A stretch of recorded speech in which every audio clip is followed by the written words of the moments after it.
Assalamualaikum warahmatullahi wabarakatuh. Perkenalkan, nama saya Dewi Afrianti dari Poltekkes Kemenkes Makassar, Prodi Sarjana Terapan Kebidanan.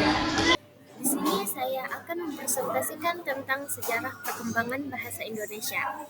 Sebelum kita memasuki inti materi, kita akan mengetahui apa itu latar belakang dari sejarah perkembangan bahasa Indonesia. Sejarah perkembangan bahasa Indonesia bermula dari bahasa Melayu yang berfungsi sebagai bahasa pergaulan atau lingua franca dan bahasa perdagangan di Nusantara sejak abad ke-7. Perkembangannya lebih lanjut terjadi melalui Ikrar Sumpah Pemuda pada 28 Oktober 1928 yang mengangkat bahasa Melayu menjadi bahasa persatuan bangsa Indonesia. Setelah kemerdekaan, bahasa Indonesia dikukuhkan sebagai bahasa nasional dan negara dalam Undang-Undang Dasar 1945. Rumusan masalah yang pertama, sejarah bahasa Indonesia. Yang kedua, 4 faktor yang menyebabkan bahasa Melayu diangkat menjadi bahasa Indonesia. Yang ketiga, perkembangan ejaan bahasa Indonesia. Yang keempat, periode proklamasi kemerdekaan Republik Indonesia 1945 sampai sekarang. Kemudian kita akan memasuki poin pertama, yaitu sejarah bahasa Indonesia. Berawal dari Sumpah Pemuda 28 Oktober 1928, bahasa Indonesia mempunyai fungsi majemuk, yaitu menjadi bahasa persatuan, bahasa negara, bahasa resmi, bahasa penghubung antar individu, bahasa pergaulan, dan yang tak kalah penting sebagai bahasa pengantar di semua sekolah di Indonesia. Yang kedua, kita akan memasuki 4 faktor yang menyebabkan bahasa Melayu diubah menjadi bahasa Indonesia. Yang pertama, bahasa Melayu sudah merupakan lingua franca di Indonesia, bahasa perhubungan dan bahasa perdagangan. Sistem bahasa Melayu sederhana dan mudah dipelajari karena dalam bahasa Melayu tidak dikenal tingkat bahasa seperti dalam bahasa Jawa atau ngoko kromo, atau dalam Sunda kasar lemes, atau perbedaan bahasa kasar dan halus. Suku Jawa, suku Sunda, dan suku-suku yang lainnya dengan sukarela menerima bahasa Melayu menjadi bahasa Indonesia sebagai bahasa nasional. Bahasa Melayu mempunyai kesanggupan untuk dipakai sebagai bahasa kebudayaan dalam arti yang luas. Kemudian kita berpindah ke perkembangan ejaan bahasa Indonesia. Yang pertama itu ejaan Republik atau ejaan Suwandi. Pada tanggal 19 Maret 1947, ejaan Republik, dikenal juga sebagai ejaan Suwandi, diresmikan untuk menggantikan ejaan Van Ophuijsen. Ejaan ini menjadi langkah awal dalam penggunaan bahasa Indonesia sebagai bahasa negara, menggantikan ejaan warisan kolonial. B. Kongres Bahasa Indonesia II di Medan. Kongres Bahasa Indonesia II yang diadakan di Medan pada 28 Oktober sampai 2 November 1954 adalah perwujudan tekad bangsa Indonesia untuk terus menyempurnakan bahasa Indonesia. Dalam kongres ini muncul gagasan untuk memperbaiki ejaan agar lebih sistematis. C. Ejaan yang disempurnakan atau EYD. Ejaan yang disempurnakan EYD diresmikan pada tanggal 16 Agustus 1972 oleh Presiden Soeharto sebagai pengganti ejaan sebelumnya. EYD menjadi pedoman ejaan bahasa Indonesia yang telah berlaku sejak tahun 1972. D.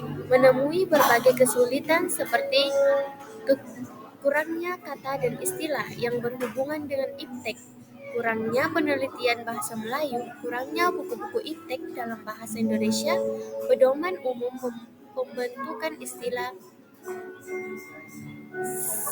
tahun 1972.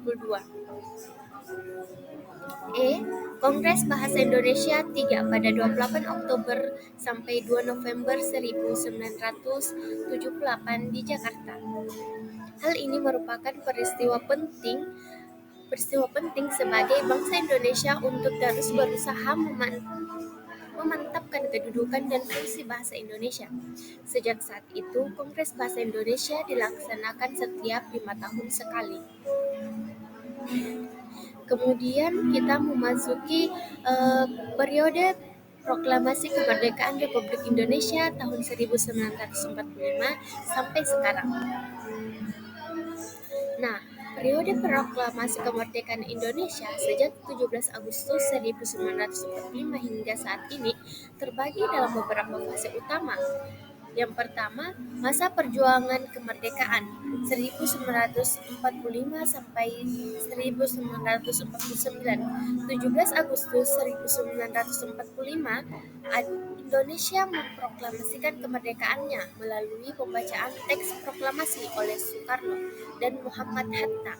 1945 sampai 1949, periode ini ditandai oleh konflik bersenjata dan perjuangan melawan agresi militer Belanda untuk mempertahankan kedaulatan seperti pertempuran Surabaya dan serangan umum 1 Maret 1945. Pada tanggal 27 Desember 1949, Belanda secara resmi mengakui kedaulatan Indonesia melalui penandatanganan Perjanjian Konferensi Meja Bundar.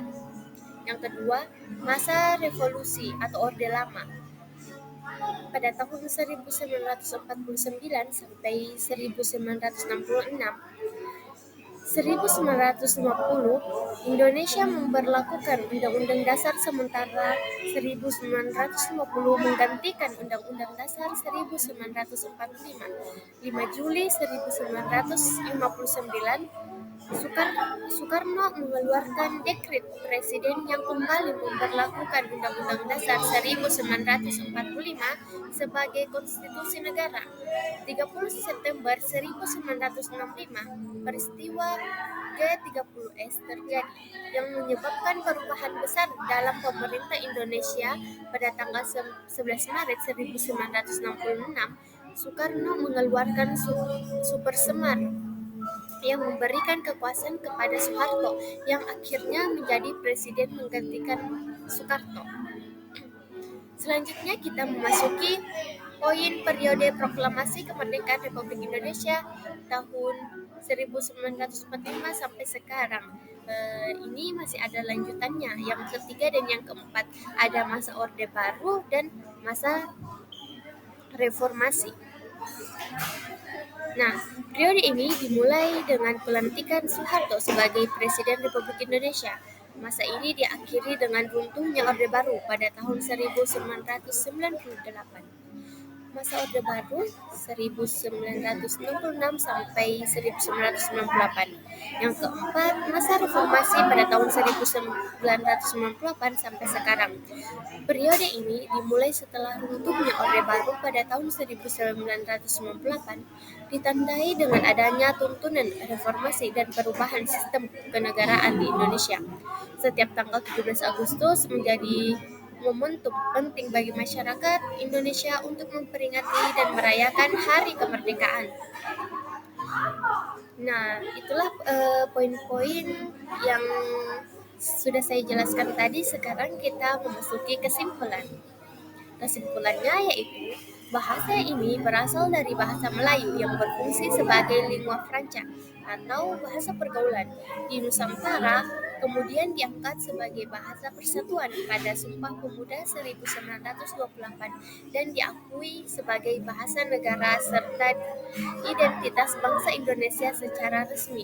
Perkembangannya ditandai dengan penyempurnaan ejaan dan kosakata secara berkelanjutan, seperti melalui ejaan Van Ophuijsen, Suwandi, Molindo, hingga ejaan yang disempurnakan EYD, yang menjadikan bahasa ilmu pengetahuan dan teknologi serta alat komunikasi yang berperan penting dalam berbagai aspek kehidupan nasional. Terima kasih, itulah yang sudah saya presentasikan tadi.